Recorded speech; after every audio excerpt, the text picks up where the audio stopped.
my thing was I love the gym, and I love training, but I also have this thing which not a lot of people know about, right? Which is the ocean and being a captain and working on the water. And, it's kind of a career that is interesting to a lot of people. I think a lot of the times things get romanticized, when they're around the ocean, but then they don't actually realize that there's a lot of hardworking men and women that are on the water day in and day out, building brands, companies, organizations that kind of revolve around the ocean, and the outdoors. So when I thought about it, I'm like, well, where can I kind of give my 2 cents? How can I provide a platform for people? And it's funny, I was at a friend's wedding, and I actually just talked to her last night, and she got married in Fayetteville, North Carolina, because her husband is a Green Beret. And basically in this hotel, I sat down on my laptop and I'm like, I'm going to start a podcast. So I started recording my voice onto GarageBand, and I was like, my voice sounds terrible. I can't do this. So then I just put it away, and then a year later, I had moved to Hawaii. I was, a captain out there, and it always kind of been marinating in my head as to this is kind of what I wanted to do. And I always got interested in media and in just sharing stories with people, whether it's video, podcasts, blogs, whatever. So, long story short, I created 3 episodes of what was called Beyond the Buoy, at the time. And then that's a whole nother side story that we don't need to get into. But I created these 3 episodes just thinking, let's just throw it out there, see what happens. And they were friends of mine. I think two of them I had just met, and then one of them was an oyster farmer here in Narragansett Bay who I've known forever. And, the first few days, I think I got like 25 downloads, and then it kind of spun off from there. And I was like, all right, well, I'll make another one, see what happens. And then that one got like 100 downloads, and I'm like, oh, this is kind of interesting. So I kind of went with it, and when COVID hit, I had like 4 or 5 episodes, and that was kind of it. I didn't really have any intentions to build it as to where it is now. But when COVID came and I left, and I was kind of at home looking for jobs and whatnot here in Rhode Island, I was like, well, I got nothing else to do. I can train. I can't go to Providence Barbell because it's closed, right? And all the other gyms are. So I can train in my garage, which saves me a bunch of time traveling. Mm-hmm. So why don't I like really go at this thing and see where it goes? I'm Zach Rollins with the Along The Keel podcast, and this is the Tom Rowland podcast.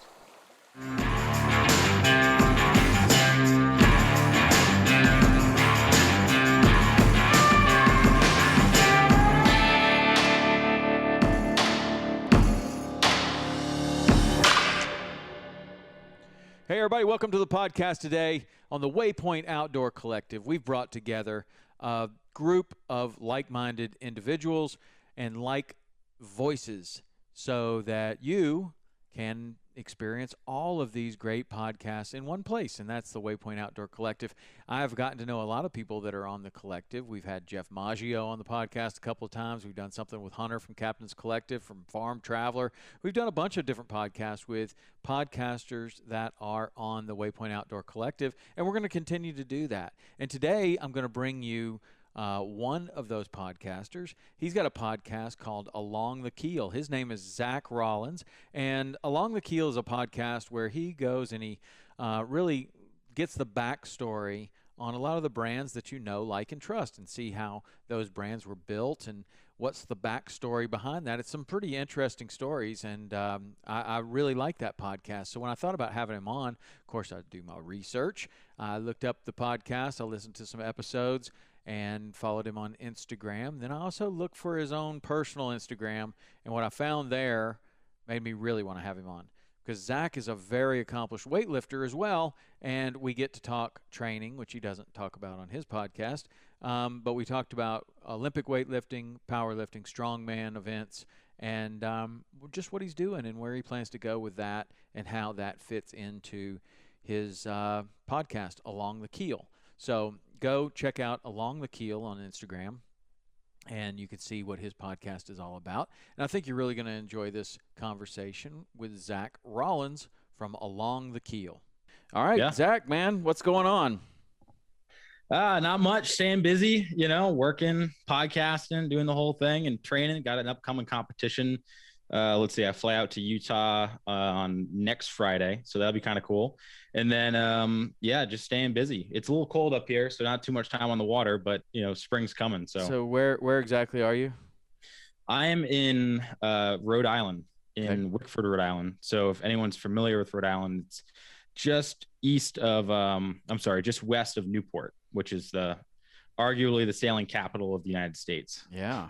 Yeah. And so that, is that how you got into kind of the water, and was it around sailing, or was it around, power boats, or what? How did you get into, the water? Because everything that I watch on your podcast, you're telling these cool stories of behind a brand or what the story is, but it all kind of relates back to boating in some sort of way. So you seem to have a good history there. How did that happen? How did you get into that? Yeah, my family has always been into the water, right? Growing up, I've been fortunate to grow up on Wickford Harbor, and moved around. I was born in Laguna Beach, California, and then, which is right on the water as well, and then lived in Florida, right outside of St. Augustine for a little while. So the ocean has always kind of been, a pretty big theme in my life, and very thankful for that, because I wouldn't want it any other way. But yeah, boating growing up, I started out with a little rowboat, and then kind of graduated to a little 9.9, Zodiac dinghy, and throughout the years kind of went up and up, and decided one day that I was going to start working on the water. And I was working on the water since I was about 12, I would say. Really?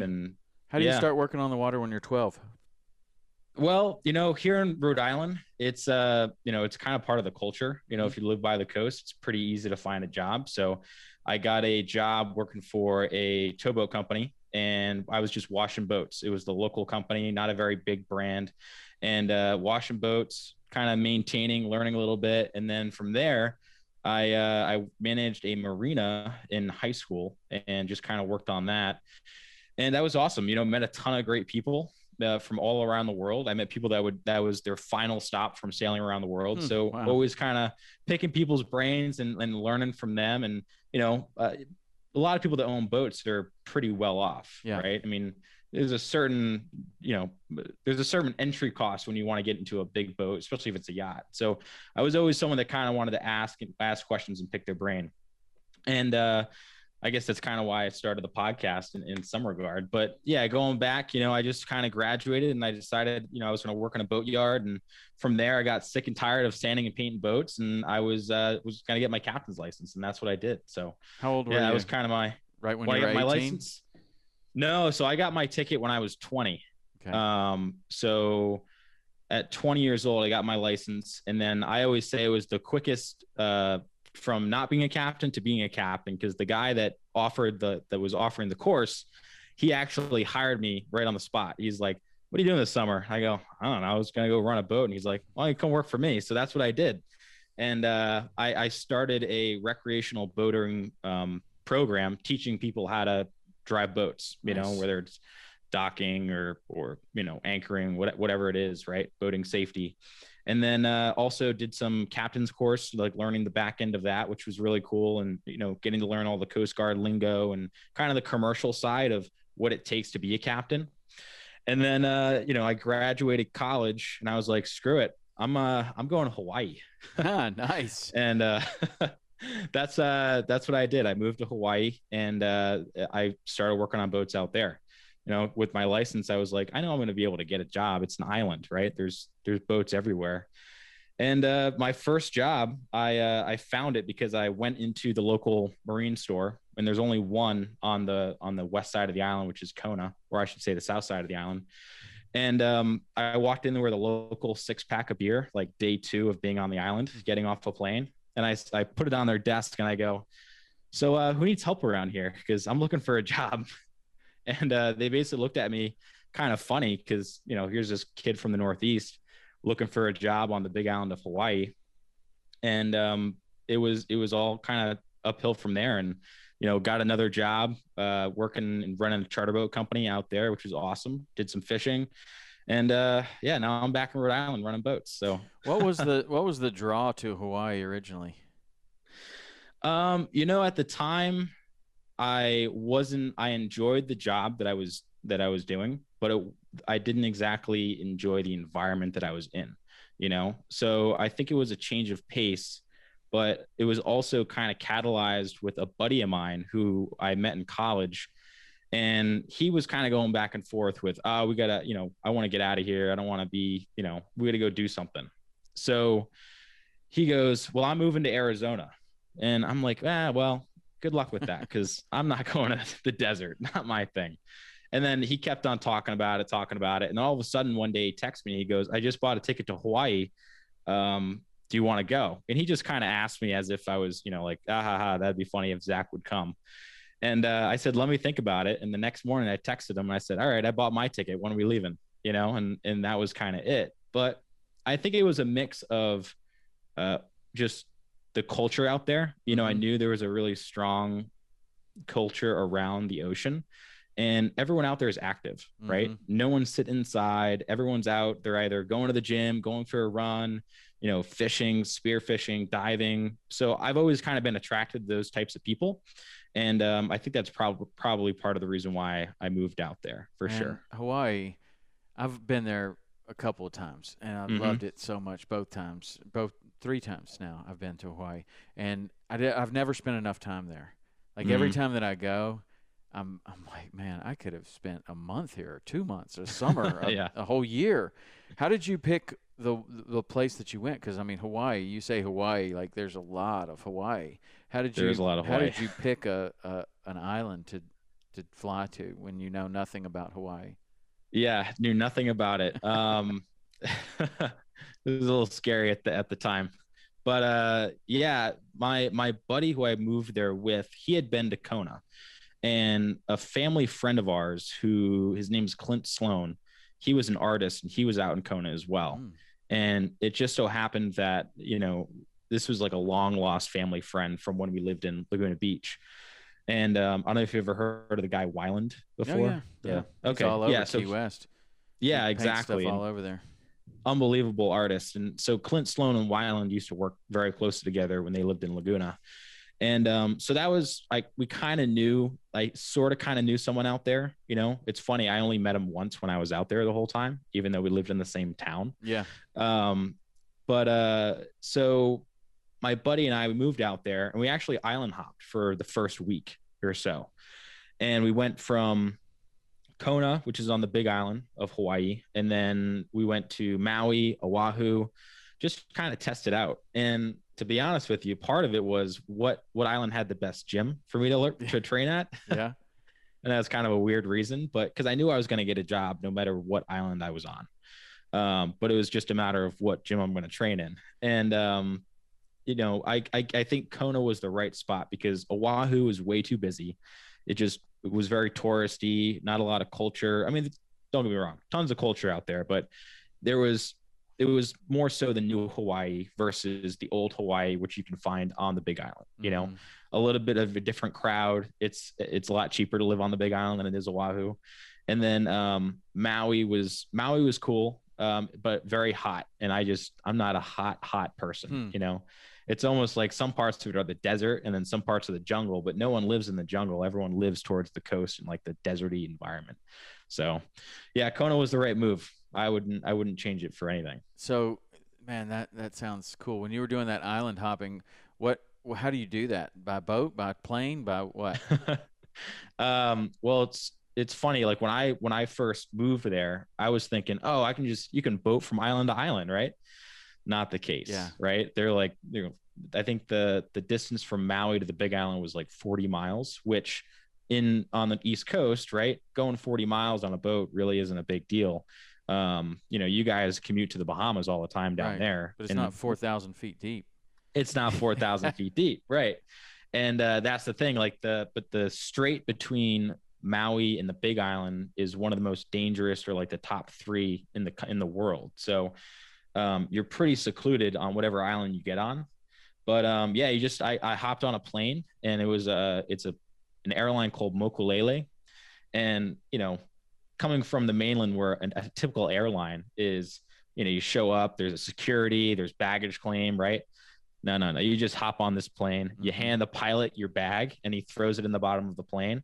And then you're hopping on with like, I think there's like, there's dogs. Some people bring like chickens and stuff on this plane, and we'll fly from each and every island. Is that before 9/11 or after 9/11? No, this is definitely after 9/11. After, really? Okay. Yeah. Because that's how it was. I mean, everything that you just described, basically, that's how you would go to Key West. I mean, it was really, really lax and low key, and people were just, sitting everywhere, and the airport was really, really bare bones. And, yeah, like nothing, right? Yeah, a lot of things changed. I mean, I even remember the Jackson Hole Airport was pretty bare bones. I mean, they had like a giant open door where the skis would come through, and just all the luggage would just come through there. There wasn't like a conveyor belt or anything like you see in an airport now. It's just like, you just kind of pick it up and take off, and nobody's checking to see if you got the right bag. Yeah, yeah, exactly. A lot of things changed like that, but I guess not in Hawaii or Alaska, like the Alaska bush pilot. I mean, it's like a taxi cab up there, right? It's like an Uber. I mean, you just jump on a plane, go anywhere. Hop on the plane. Yeah, it's cool. That's a cool culture. So why? Well, I know I want to get into a couple other things with you, but why? How long did you spend in Hawaii? Well, so I lived in Hawaii for just about a year, and then COVID came, right? And then it was all kind of down. Yeah, so this was fairly recent, and COVID came, and it just decimated the tourist population, right? The tourism on the island, everything stems from tourism, right? So even carpenters and electricians were kind of getting off the island, because if the vacation rentals aren't running and they're not full, then all of a sudden you're not going to have, work to maintain them, right? So it wasn't just people that were working directly in tourism. Indirectly, there was a huge ripple effect throughout the island, right? Which is really unfortunate. So I decided that, I know that I'm going to be able to work back here in Rhode Island, and I decided to come back, and I think it was a good move. The island, unfortunately, is pretty closed down. They're letting a lot of people in, but it's just not to the extent that it was before. So when COVID hits, was there any thought that you might get stuck over there? Because the reason I ask is because it was about this time last year, my son, who's in Montana, and his girlfriend, they were like, we're going to take a trip, and we're thinking about going to Hawaii. And it just, we were just seeing the very beginnings of COVID. And I was like, I don't know if that's a good idea. I think you should definitely go to Hawaii, but maybe just not right now. Like, let's see what happens here, because the writing was on the wall. Like, you could go over there and they weren't going to let you leave, maybe. Or, you didn't know what was going to happen, right? Like, it was a weird time. Did you think, so weird. Was it ever, and I had a kid from Key West on the podcast, and he went to Fiji about the same time that you went to Hawaii, and he got stuck there, and he's still there. Really? Yeah, pretty much. I think that he likes it there, and he's met a girl there, but I think that he basically got stuck. Like, they said, nobody in, nobody out. Like, that's how we're going to protect ourselves here. And maybe he could go, but if he went, then he couldn't come back. Like, I don't know. Right. It's kind of a weird time. Did you ever have any thoughts that you might not be able to get back, or you had to make a move? Like, there was a window of time that you had to make a move? Yeah, obviously looking back on it and how it all kind of played out, it definitely didn't. Fortunately, it didn't go that route. But having been, thrust into, oh no, the world is, shutting down, and there's a pandemic, and no one knows what's going to happen, right? I'm getting calls from New England saying the National Guard's getting deployed to the borders, and I'm like, holy crap, what's going on in the mainland? Meanwhile, we're drinking, pina coladas on the beach and like playing with sea turtles. Like, it's funny, like the culture in Hawaii, people refer to, when you live there, they refer to the mainland as the States, right? They refer to it as as America, like they're going to America. And when they first said that, they were like, I'm like, what are you talking about? And then I kind of realized it's just, Hawaii is its own country, really it is, which is very cool, because it keeps the culture there. But when I first kind of got word of it, it was, my parents had actually just come out and visited. So I toured them around. We took them out on the boat and just had an awesome time. And meanwhile, it was kind of this simmer on the back burner of, oh no, like we're hearing things about the pandemic, but we're not really sure. And then when they went back, they were like, oh wow, this is like, there's no food in the grocery stores. Like, this is kind of strange.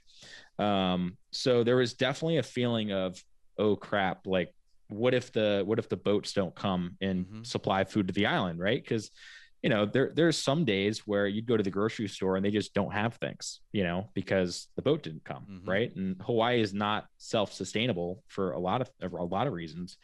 So yeah, there was definitely a weird feeling of, oh, maybe this could go really, really bad, or because you're on an island, it could be really, really good. Yeah. I mean, So, Hawaii, I would think would, I mean, there's a lot of people living there, but I would think that Hawaii would be a pretty good place to try to survive off the land. I mean, you got lots of wildlife, you've got lots of fish, you've got lots of fresh water. Like, there's a lot of good things in Hawaii. I don't know. It's like, that's why it's like a paradise, because it's got all of that. And so many of the things that I saw in Hawaii, and I have just barely scratched the surface, but I was like, oh man, you could go hiking, you could go camping, you could go to a waterfall, you could go surfing, you could go, you catch a marlin right off the beach. I mean, it's just an incredible place. I really hope to spend more time there. My daughter has a fondness for it for some reason. She's never been, but she wants to go, and she has always been drawn to like Hawaii and Fiji and these South Pacific places. I swear she's going to live there one day, but I don't know. There's a draw to that place, and there's also like the other thing that I've talked about a bunch of times on the podcast is the feeling that I got when I got to Hawaii was a similar feeling that I got when I was in Yellowstone. Or every time I go to Yellowstone. And I think it's the volcano, man, because you're just like, there's an energy there that is, it's hard to describe if somebody hasn't been to a place like that. But you kind of feel the same kind of energy when you get on top of a mountain or something, and you're just like it's hard to describe. But I've definitely felt it strong in Hawaii, strong in Yellowstone, and I would only assume that it's the Earth's core is right there. Like, that's got to do something, For sure. Did you feel that? Like, Hawaii's a powerful place. Did you kind of feel that power? Oh God. Yeah. Yeah. Hawaii is, it's powerful. It's like, it's very majestic. And it's hard. It's hard to describe, it really is. But, there's when you're driving down a road, right, the Hawaiians say there's Mauna and Makai, right? Makai being the ocean side and Mauna being the mountain side. And it's kind of this, juxtaposition of these two major entities kind of coming together, right? And you're in the middle of nowhere. So you almost question, like, how did you even get out here, right? Like, how did this beautiful paradise come out of the ocean, out of a volcano, and create this just magical place? I mean, on the Big Island alone, it has almost every single, I guess you could say, like, environmental, or every single environment you can imagine, right? You can go to the top of Mauna Kea and you could be in 3 feet of snow, right, and go snowboarding. And then you could, stroll yourself down the mountain and go surfing. And like you said, you can go catch a marlin from the shore. I mean, some of these guys here on the East Coast, right, they spend thousands, if not millions of dollars on these big sport fishing boats. Meanwhile, you got, some Hawaiian guy in a skiff hand lining, catching these beautiful fish, right?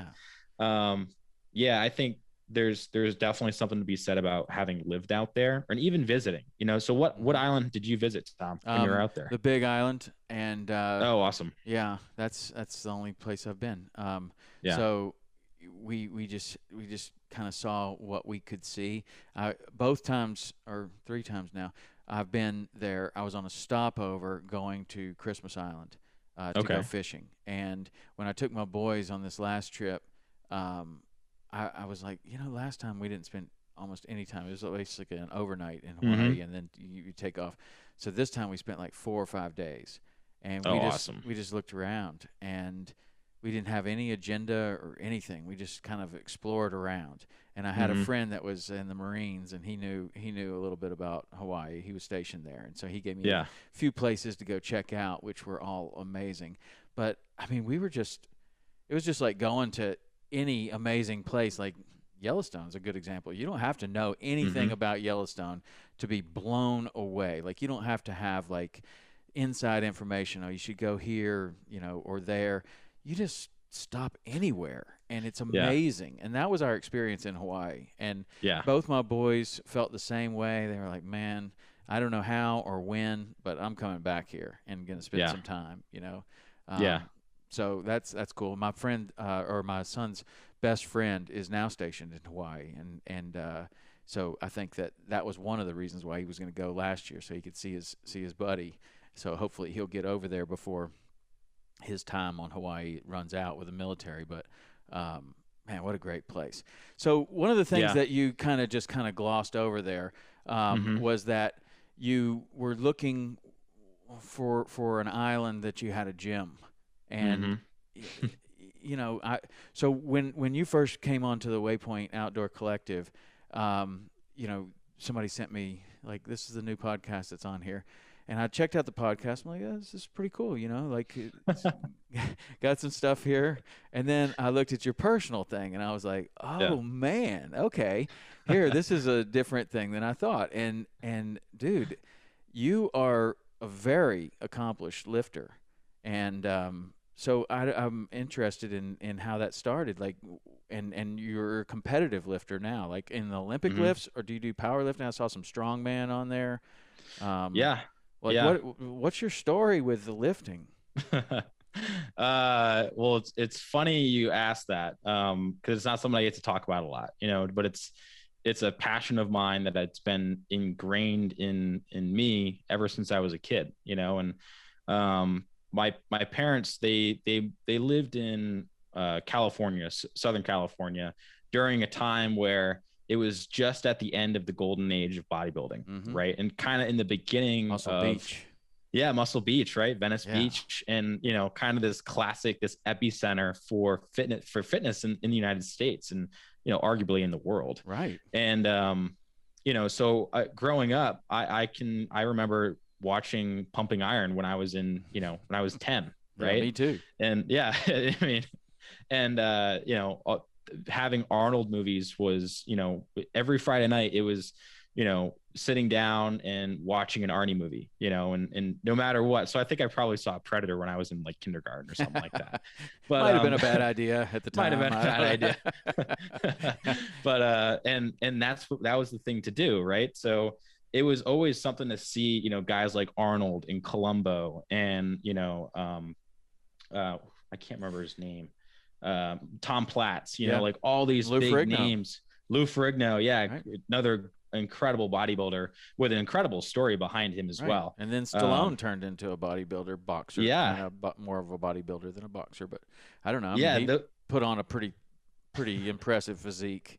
You know, he still does. I mean, I think he's like, what, 70 now or something? No, I mean, but you know, back in the day, like Rocky 3, Rocky 4, he was looking pretty tight.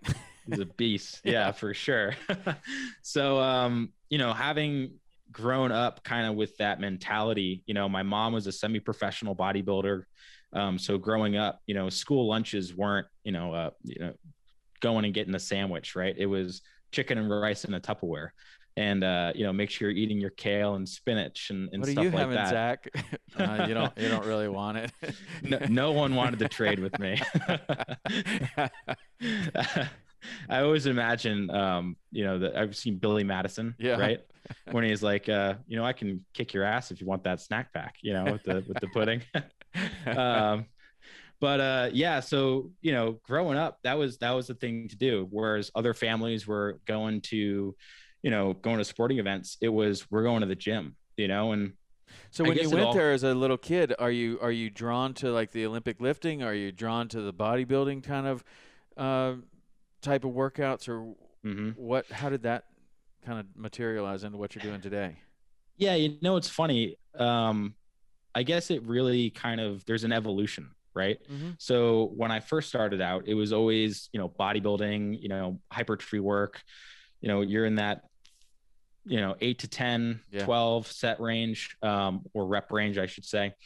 So, and then it kind of grew, you know, and as my interest kind of changed, I was always enamored by, you know, strongmen, right? That was my loved watching it. I can remember being in a hotel.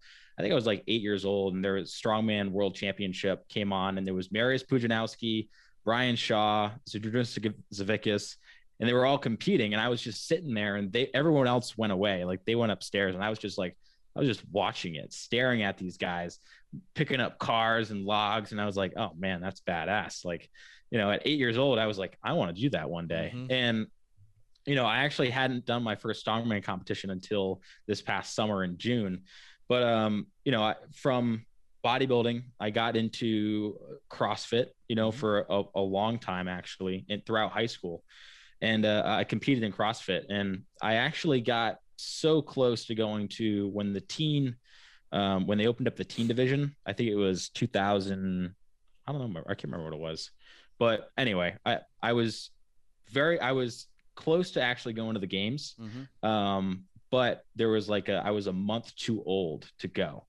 So I don't know. I always say I probably could have gone, but I don't know. You never know if you actually do, right? Yeah.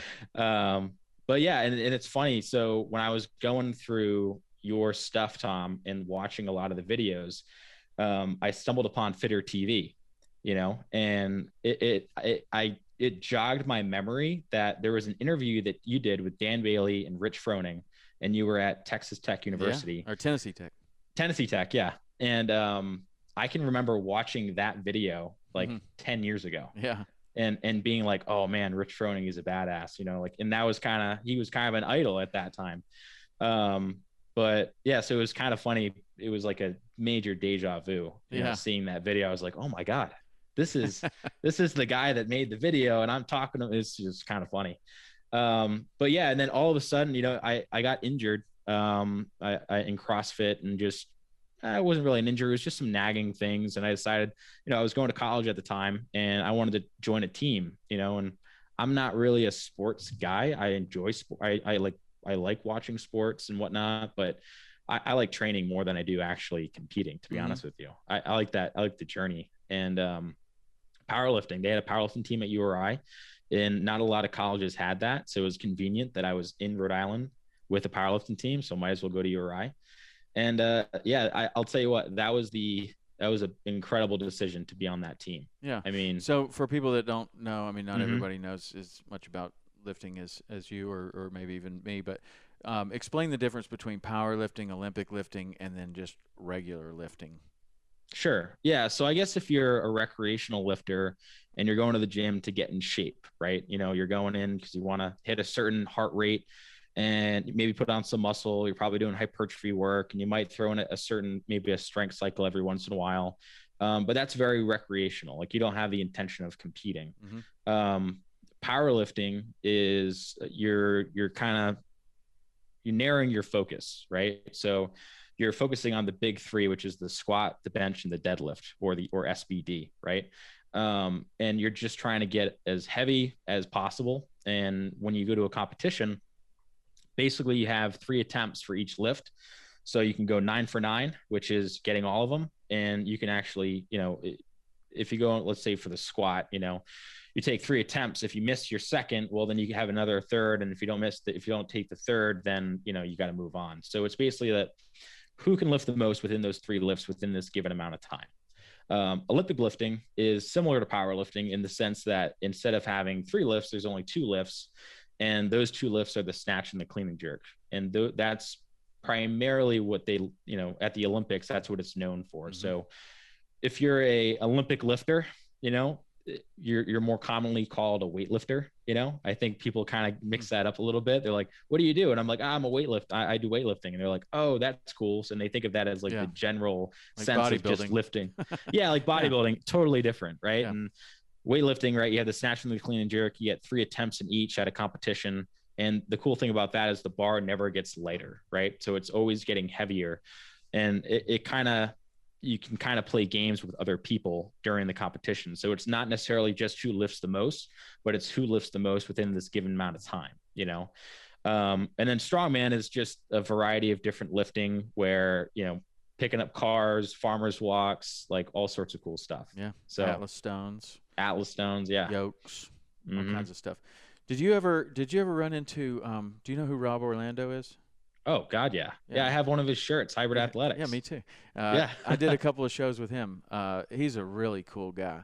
He had an interesting thing going on where he was kind of bringing strongman into CrossFit, and I went up there and did a Fitness Truth episode with him, and he taught me how to do the Atlas stones and do a lot of the strongman stuff that he was doing, and just kind of how that translated into regular lifting and how it translated into CrossFit type competitions, and how it just translated into just pure strength that would translate across everything that you're doing. And he's a cool dude, man. I really liked him. But as a wrestler, that's kind of strongman is similar to wrestling in that you're lifting an odd object, and you're expected to do it repeatedly over and over and over again. And so some of the strongman stuff, because your hips are involved and all of that, some of the strongman stuff came easier than, say, the snatch has come for me. That's the snatch is it's like a golf swing. It is, you watch somebody that's really good at it, you're like, I don't think that guy's that much stronger than me. And maybe they're not, but their technique is so good. Or a girl, like so many of these girls right now. Oh my God. They weigh 120 pounds and they're snatching, 240. And it's like, what? Like, how? It's like, crazy. I don't even think you could deadlift that. But so this pursuit, when did you start as a kid going from kind of the bodybuilding into any of these pursuits of, like, you watch that strongman on TV? Did you get some sort of coaching that was, for the Olympic lifts or for the powerlifting, or did you just kind of go in at on your own, or what? Yeah, so I think when things started to become more formalized, and also a side note, I also wrestled in high school too. So I can totally agree with the strongman and how the transitions very well. But yeah, it started to get serious with lifting and competing and traveling and really trying to make a go at it and doing some pretty cool things. Probably when I got injured, which resulted in me going into Olympic weightlifting. I had coaches in powerlifting, but when you're on the powerlifting team in college, there's a lot of self-coaching, from the guys. Like, you're learning from the older guys, and they're kind of, throwing things on you, and you're kind of teaching them. But I guess my first coach would be Anthony Iannero when I was young, and he was my mom's bodybuilding coach. And then for the powerlifting, I got somewhat coached by a guy named Dr. Michael Pepin, who is a CPT, and he actually has his diplomat now. So that's like, you got your doctorate and you have your diplomat. It's like the level above. I didn't even know that was a thing. He told me. In what? Like, and what's his diplomat in what? I don't want to butcher it, but it's like chiropractic in sports rehabilitation or exercise science. Yeah. So Okay. He's got some cool equipment there. And then, when I got injured, basically in powerlifting, I had a partial groin tear, and just kind of being stupid, not really paying attention. And from there, I was like, all right, well, I got to keep moving forward here. So I actually met Dr. Michael Pepin, who's here in Rhode Island. And from there, he kind of broke me down. I mean, literally, like, picked everything apart. And it was super, super humbling, because he's doing it in front of everyone that was there, and, at the time, right, it's, I was working, I was going to school, and I would go up to this place at like 8:00 at night, and I wouldn't leave until 11 o'clock sometimes. And then during the mornings, before I'd go to class, I'd drive up, which was a 45-minute ride. I'd wake up at 4:30, and I'd go for the 5 a.m. Like the 5 a.m. little session that we'd put together just for the people that wanted to lift. So, a few years went by, and basically I was feeling better. My groin was a lot, in a much healthier place. And this guy comes in, and his name is Dave. And Dave is like this big bearded dude, and he had chacos on, which, I'm like, what is this guy wearing, sandals for in Rhode Island? And so I watched him snatch and clean and jerk, and I'm like, man, that's really, really cool. And I knew about Olympic lifting. Like, I had watched some of the Bulgarian stuff, and through CrossFit, you kind of indirectly get introduced to it, which is pretty cool. Like what Mike Bergner did for the community. But basically from there, I was like, hey doc, like, what is that guy doing? I kind of want to do that. Like, that looks cool. Powerlifting is great, but everyone can squat, bench, and deadlift, like no matter who you are, you can go into a gym and you can squat, bench, and deadlift.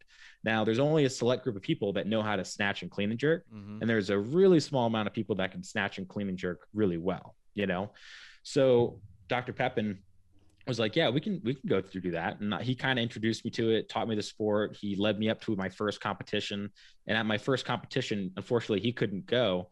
So basically I got sent on my own. I had competed in powerlifting. I was like, all right, well, it's probably the same thing.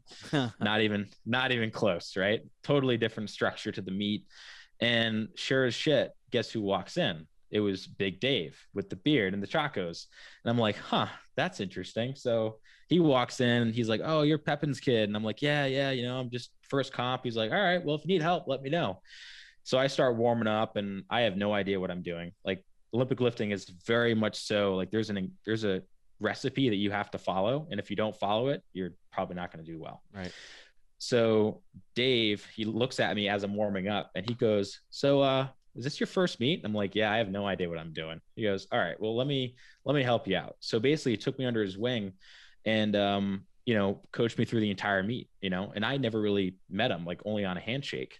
And then after that, he goes, Zach, if you want to learn more, because I know you're limited at Pepin's because there was only certain times we could train because of the, some of the timing with other businesses around, we couldn't drop heavy weights. And he invited me to come to Providence Barbell Club, which is where I'm now, Yeah. I just started training with him. Super cool. Yeah. Right. It's awesome. Yeah. It's so cool. A big open air place with old bricks and it looks really, really super cool. And then you can hear in the back of your videos that you got a support team behind you, like people that are into it and know what's going on. That's got to be a really, I love places like that bring a certain energy to this environment of, it could be a wrestling room, it could be a jiu-jitsu place, it could be a boxing gym, but like you go into one of these places and you're like, man, work gets done here. Like this is an intense place. It could be a marina, you go to certain marinas and there's like 10 of the top guides there and you're like, whoa, like this is the real deal right here. And that's what that gym that, when I look at your videos, that looks like that place, some work gets done in there.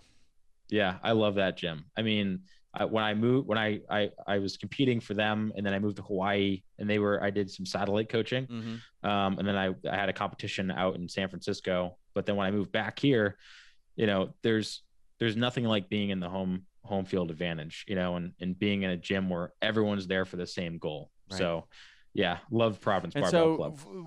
When you say everybody's there for the same goal, like how many competitions would someone generally compete in? I mean, my experience with Olympic lifting is all centered around CrossFit.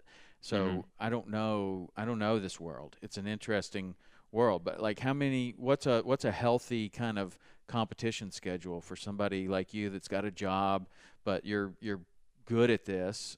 So how many times do you compete a year? Well, I think prior to COVID, right? It was, let's see, I'd probably do about 3, maybe 4 a year, maybe, where there was probably one tune-up meet, which is like a local meet, and then you might do another local meet, but really you're paying attention to the big meets, which in Olympic weightlifting is the American Open. So there's the American Open finals and then there's the American Open series. The series events are kind of the beginner, not the beginner meets, but the intermediate, like to the American Open finals. And then from finals, you have nationals, and from nationals, you have the Pan Ams and all these other meets that you can go up and up and up, like the Worlds and, the Olympics being the last and final, like the boss at the end of the video game type things, the Olympics. Right. Yeah, so I'd say like, I usually typically compete like 3 or 4 times a year. And then there's always like a few big meets mixed in. This year, because of COVID, I got to do a strongman meet. That was kind of my, I have to do something. I have to train towards something. So I did that. And then from there, it's all been leading up to this competition, which is coming up next week, next Sunday. So what about the weight classes? Where do you compete? How big are you? So I am 5'6" and I weigh 94 kilos, which is right around 208. You're 5'6", 208. Yep. Roughly. Pretty stocky, dude. And so, man, I watched you front squat. It was like over 400 pounds, I think. It was 196 kilos. Yep. That's 400 and what? 400 and like 430. 430. So you got a 430 front squat at 200 pounds. Yep. More than double body weight. And then what's your snatch? So my snatch is my arch enemy, right? I snatch. Yeah, I know. I snatch 110 right now, which is like 245. Okay. And then my clean and jerk is right around 150 kilos, so 330. And then my back squat right now, I did a double at 210. So I'm estimating that I could probably do about 215 for a max, which is like 480 or something like that. Wow. So when did you there's like regular strong and like you're kind of strong among your friends and stuff like that. And then, when you get your technique down and you start to get stronger and you make like this big jump, like there was obviously a big jump there when you started getting coaching and everything. When did you kind of notice like, okay, I'm moving some like real weight? Like you start talking about, you're front squatting 300 pounds. That raises some eyebrows. And then you go over 400 pounds. You're like, that's pretty good. I mean, that's pretty good.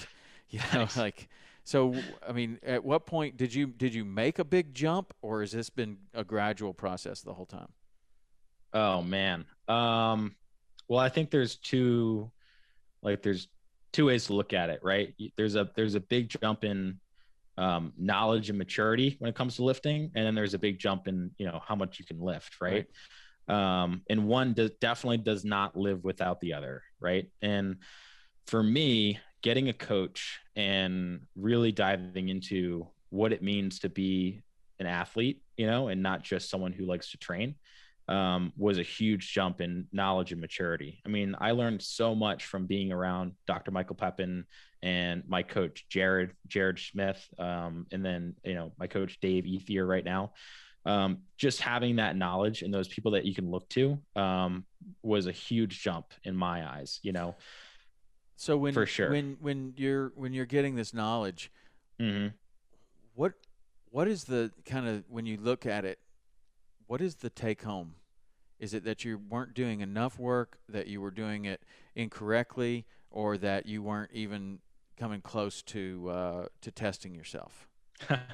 There's some people like me. I like to train like you, and in a lot of ways, I hold myself back because I like to train too much. And so a lot of people look at the programming and they're like, man, if you took a little more rest, and you didn't do this stuff and this stuff and this stuff, you'd probably make some big jumps. Like what was it for you when you get the coaching? Was it not enough, too much, or you need to do it in a different way?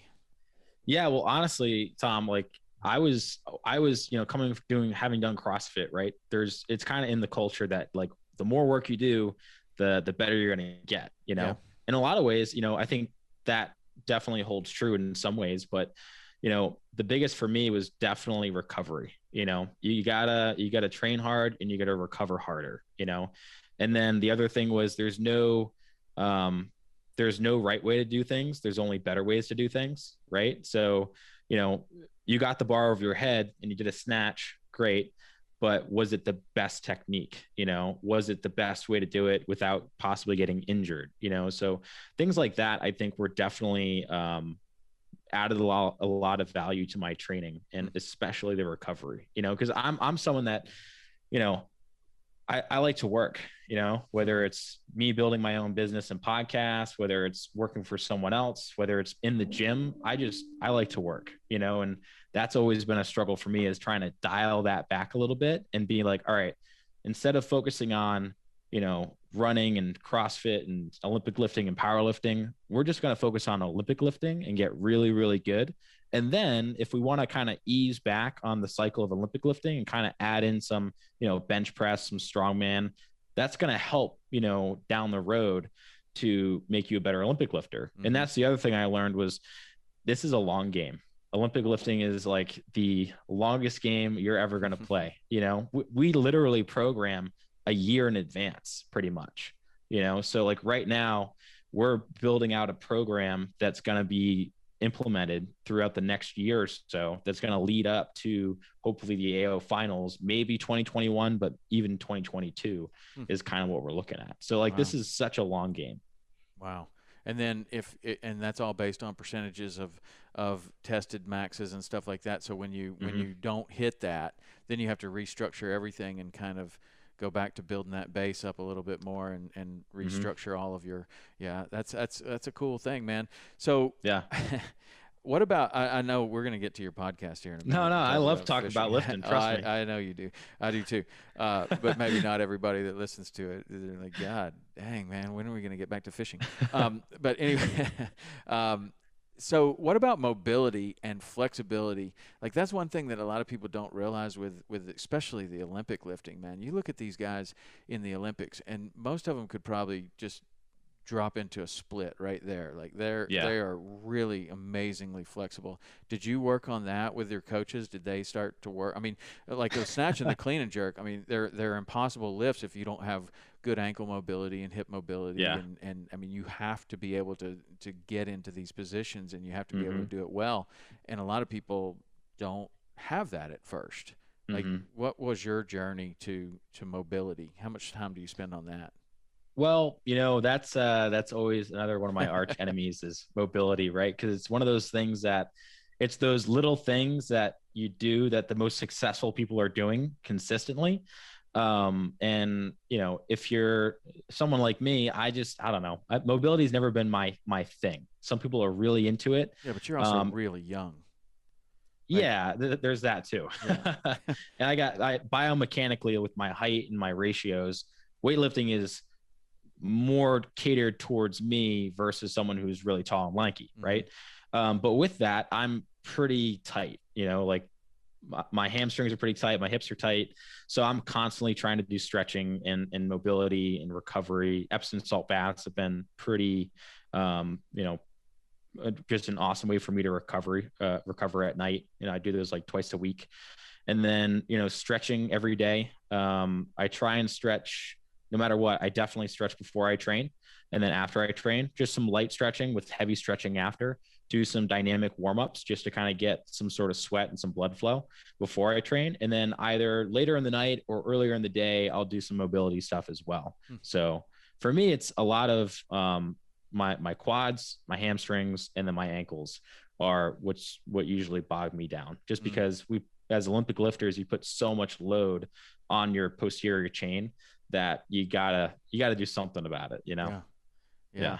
Well, it's really impressive to see somebody. I put something on my story yesterday. It was Noah Olson, and he was doing some snatch work.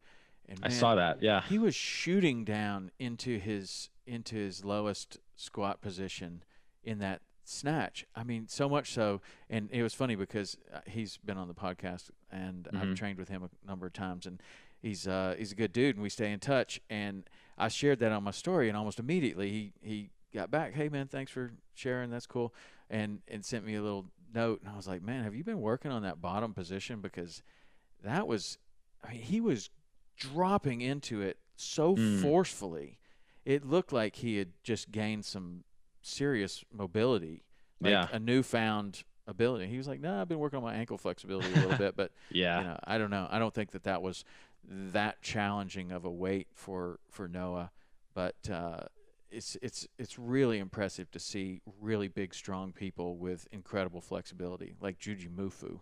That dude. Yeah, that is dude's insane. Unbelievable, man. He can doing just, splits and yeah, shit. chair No. splits with like 185 overhead, and Yeah. he just drops into a split.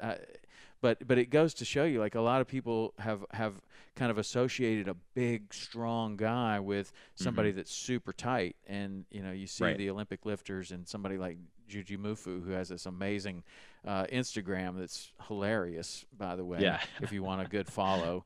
And he is so flexible. I mean, he calls himself the anabolic acrobat because he just does all of these crazy things with his body, but it's all flexibility. And he's a beast too. I mean, he is a strong dude. He's a very strong dude. He front squatted like 500 pounds the other day or so, or like last week. Well, he just comes in there and does 3 backflips and then deadlifts like 700 pounds, Yeah. and then does a backflip and runs off the stage and does whatever. But he's an amazing guy, and I think that it seems like he's able to train hard and consistently and remain really strong and injury free. And that's been something that I've been really working on this year, is way more stretching. I mean, I'm stretching like 2 hours a day, and it has been really remarkable. Now, I don't think that I'm going to have to continue to stretch 2 hours a day, but there's this period where if you've been neglecting it, there's only one way to get it back, and that's a lot of time. And I've been spending a tremendous amount of time, and I'm noticing big differences. But if I have a 2 hour session, the next day in training it feels like I wound the clock back 20 years. It is amazing. And I just the way I walk up and down the stairs, the way that I walk around all day is like, wow, like I feel like, like all my joints have been lubricated. And it's, I don't know, the guy that I'm following here, this Joe Hippensteel, he says it's the fountain of youth, that stretching is the fountain of youth, and particularly the way that he does it. And I tend to believe it, man. But it's also very, very, very easy to neglect because it's horrendous and painful and awful. Oh my God, it's so it bad. is literally like the worst thing in the world when you're doing it. I hate it. But then after, it's so good. It's like one of those things where, like with your diet or something, like, it's almost the opposite. It's like, you eat that ice cream, it's so good going down, but then for the rest of the day, maybe even the rest of the week, you're like, man, why did I do that? I don't. But you just can't help it when it's right in front of you. You want it. And stretching is like the opposite. It is horrible and terrible for those 2 or 3 minutes or whatever you're spending in this position, and then for the rest of the day, for the rest of the week, for the rest of the month, you're glad you did it. But man, you don't want to do it. I mean, it's a terrible, thing. Stretching has never been.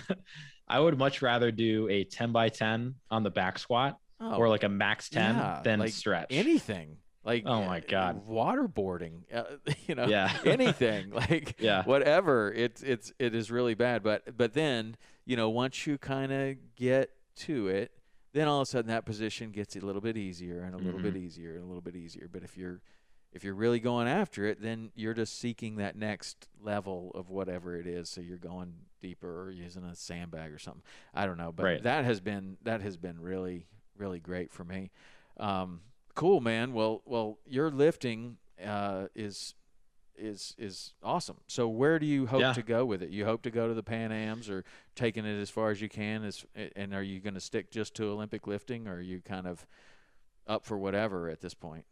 It's funny. So I was having this conversation with my coach, who we're pretty close, and I'm close with both my coaches. And, I was calling him up last night, and we're constantly throwing videos back and forth of like, the Bulgarians and different coaches. And recently I've been on the Sean Waxman kick, who's out in California. I don't know if you've heard of Sean Waxman before. I don't know him.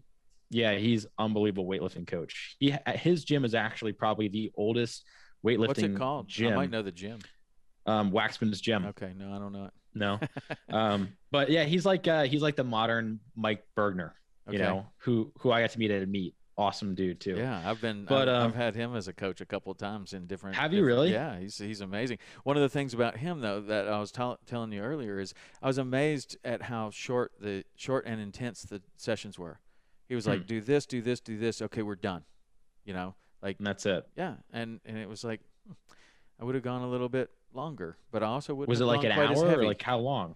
Well, it was like it was when I was doing all that Fitness Truth stuff, and you know, I'd go up to that Reebok One, and he'd be a guest coach there, or a guest coach, you know, a couple times now I've run into him, and just a wonderful man. He's just a really nice guy. But Yeah. he has a way that, you know, you're gonna do your front squats, then you're gonna do your snatches, and then it's over, man. That's it. That's what you're gonna do for today. And that's probably tailored towards the CrossFit crowd, you know, to where he's just like, you know, I don't want anybody doing too much, and this is gonna be pretty good for everybody here, and that's what we're gonna do today. Nobody's getting hurt. Yeah. Nobody's, you know. Right. I don't know. You got to kind of dial it back a little bit. Yeah. Yeah, maybe. For sure. Maybe. But, I mean, what I came away from was that was a much shorter session than I'm used to, and it was also a little heavier. And so it's a little more intense, but a little shorter. And, you know, I would imagine that if I continued to do that, I would make some big gains. But he's a really good coach. I mean, and what he's done for the CrossFit community is amazing, and I think that has translated into the Olympic lifting community, because there's more people doing Olympic lifting now than maybe in a long time, and a lot of that is you know, his input with the CrossFit world, and then, you know, a lot of people like you, like, they get into it, they like CrossFit, but really I kind of like this lifting more, and I've seen a lot of people do that, to kind of gravitate away from CrossFit and more into the lifting. And there's a new participant in the sport, because it's kind of a, you know, it was kind of a dying sport. Like, it's you go to a 24/7 fitness place, you're not allowed to, you know, drop 175 pounds overhead. Right. You know, like you're not allowed. They don't have space for that, and it's an insurance nightmare for those people. Like, what? You're just going to let anybody come in here and just fling weights over their head? Weights around. No. And so for that reason, like, you got to have a place like what you have, like this place that is designed for this, you're surrounded by people that are doing this activity, and that's what they're interested in, because it doesn't mix with bodybuilding type places, or you know, a Gold's Gym, or a you know, whatever, a 24/7 kind of gym type place. Right. So if it wasn't for the CrossFit world and those type of gyms, who now aren't just CrossFit, like, they'll have a whole like a lifting time with a lifting coach that comes in. And that, I would think that would tend to bring a lot more people into the sport, which could be kind of controversial to. Yeah. Like, what is the feeling of that in the Olympic lifting world, like the real Olympic lifting world?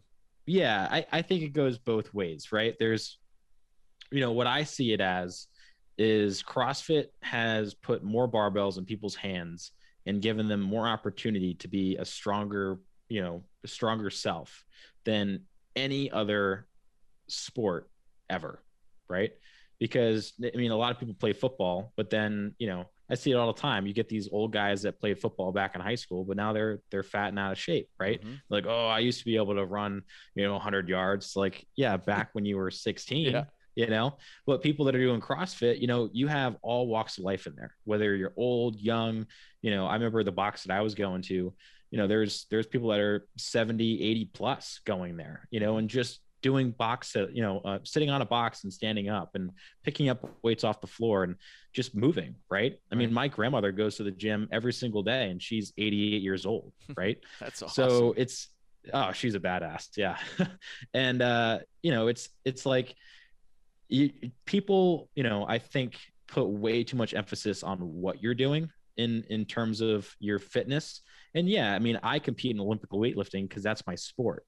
But in terms of what CrossFit's done, it's made more healthy individuals and at least open their minds up to other sports. Like, you know, strongman has blown up right now. I don't know if you've noticed, but in the past few years, strongman with, you know, Hafthor Bjornsson and Brian Shaw, all these guys coming on YouTube. And I think a lot of that is because of the CrossFit community. Well, yeah, you know? Because then you look at it like one of the big supporters of that is Rogue Fitness, and Rogue Fitness was born out of CrossFit, and now they have resources, and they're trying, they're catering to the strongman crowd. They're catering, but they're also providing a platform that didn't exist before.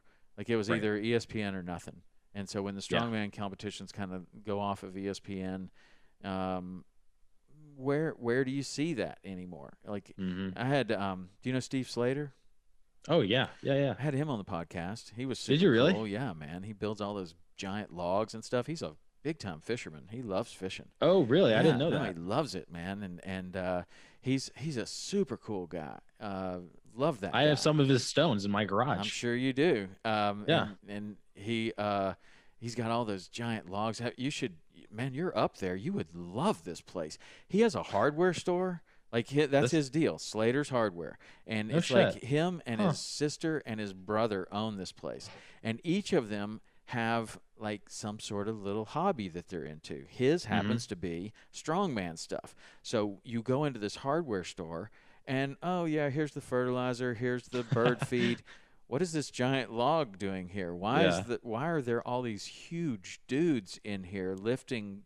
What are they lifting? Like everything, stones and logs, and then you go over here and like one of them apparently is into like RC cars, like super into RC cars, and so they have like this whole section of all of that stuff.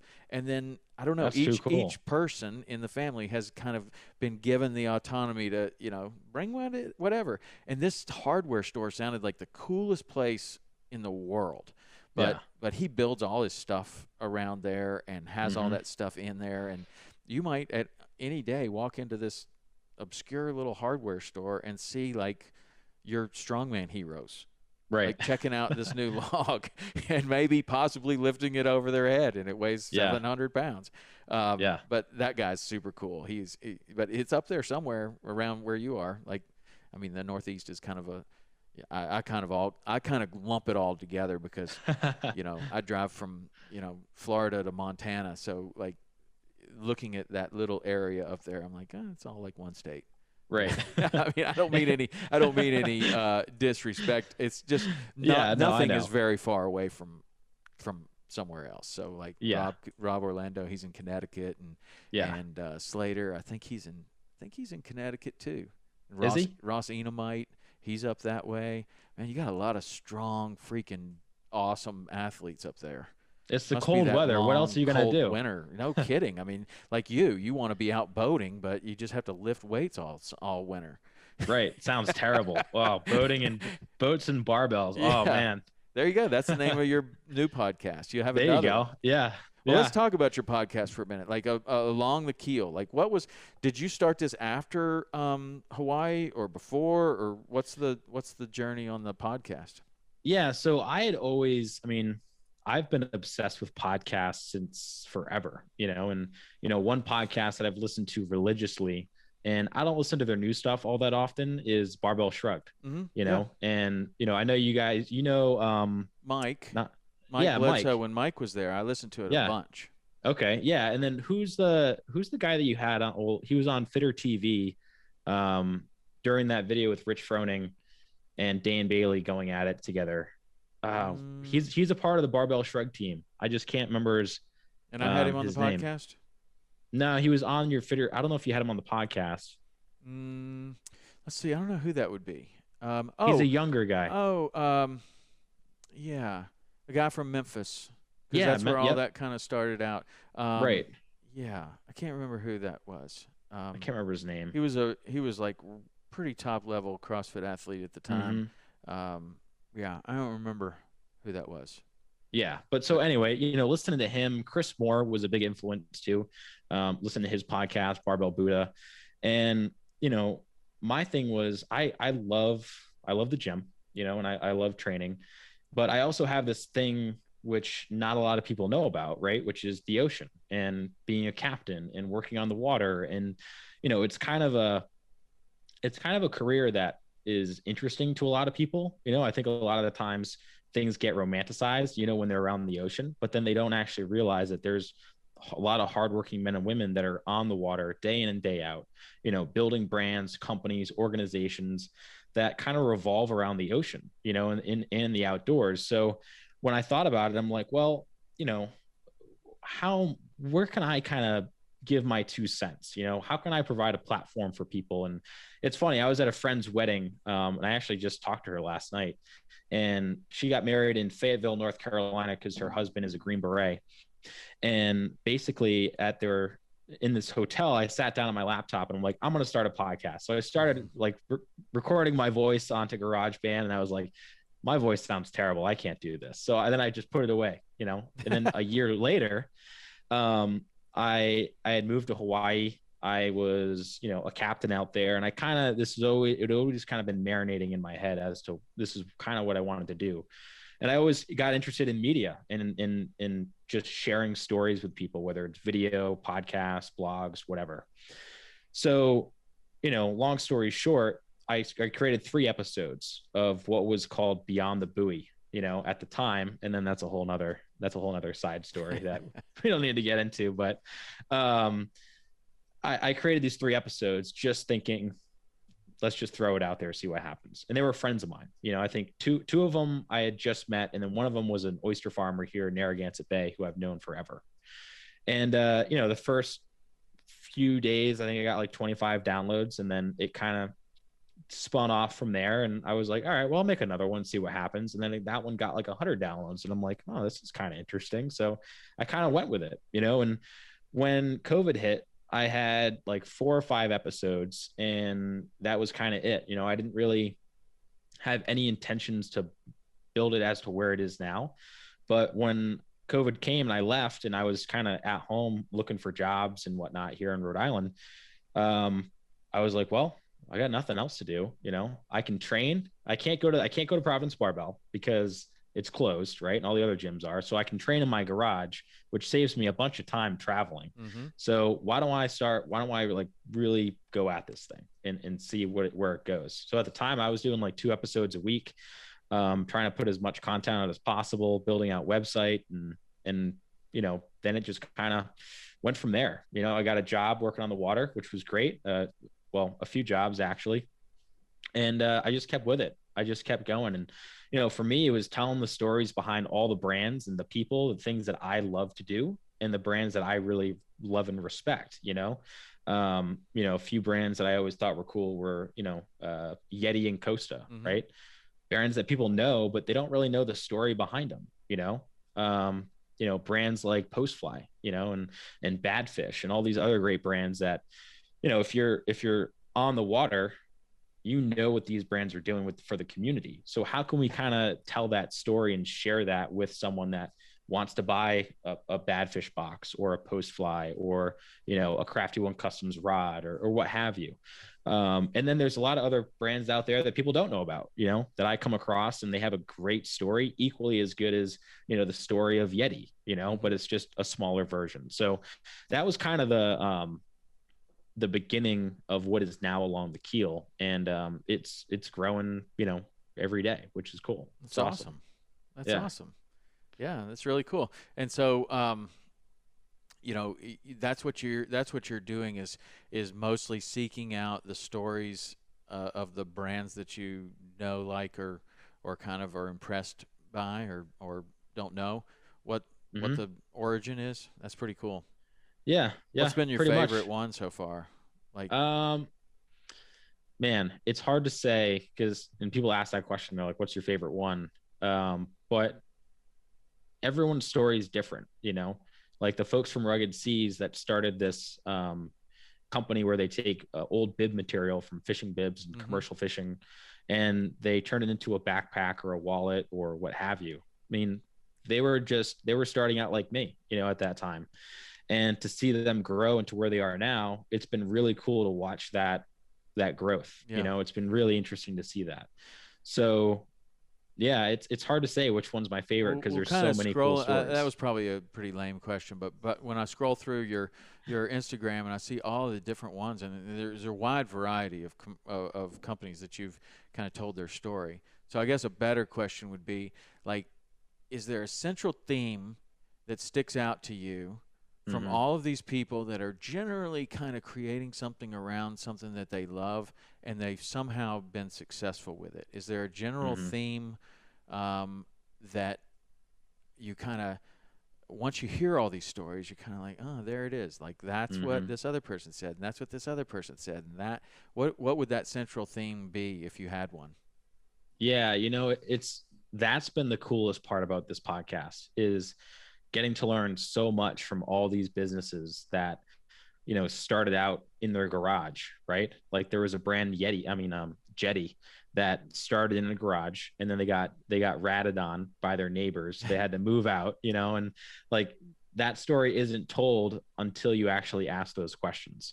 And I think a lot of the underlying themes are, we see a niche that can be filled. We see a problem that can be solved. And, they kind of take it upon themselves to say, hey, I think I can do it better.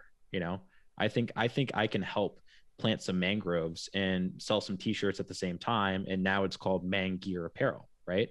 Or, within the case of Jetty, they just wanted to help people. Like they just wanted to help their community, and they wanted to put on surfing contests that, helped friends with testicular cancer and, friends that just suffered a stroke and all these other issues that no one was going to help them or do anything about it. So they took it in their hands to do it, So, and I think that's really what it's all about, is creating a community and a brand that lasts and that has some sort of impact, right? It's not just a product made in China that's shipped here and you have a cool website and then you focus on Facebook ads and Instagram ads. Like that's not the brands that you're going to hear on Along the Keel. It's wholesome stories with people that really care about the ocean, the outdoors, and their community around them. Awesome. So, well, yeah. If somebody wanted to check it out, how do they do it? You can check it out on Spotify, Apple, pretty much anywhere you can find a podcast. And of course, Waypoint TV, the Waypoint Podcast Collective, which is awesome. Super stoked to be a part of that community. And you can also find us on YouTube, Facebook, Instagram. Instagram is along_the_keel on Instagram. And on the bio, you can also find my Instagram profile as well. So yeah, pretty much anywhere and everywhere you can find us, alongthekeel.com. And we got some pretty cool things coming out in the spring. So awesome. Excited to kind of share that. Well, Zach, man, I enjoyed getting to know you a little bit, and enjoyed talking lifting and training. I always like to talk about that, but anytime I can talk to somebody that's really into what they're doing and they have a passion for it. That's the central theme that I get from my podcast when I talk to all these different people that I'm kind of drawn to, kind of interesting stories. Is the people that are the most interesting are kind of doing something because that's what they really want to do. And it seems like you're right there. That's what you want to do, and you're doing it. Yeah, well, thanks. I'm trying. All right. Well, I am going to be a guest on your podcast, so people can go check that out at some point whenever that comes out. And I'm glad to have you on mine, man. We'll do it again. Yeah, awesome. Yeah, looking forward to it. Okay. Thanks, Tom. See ya. See ya.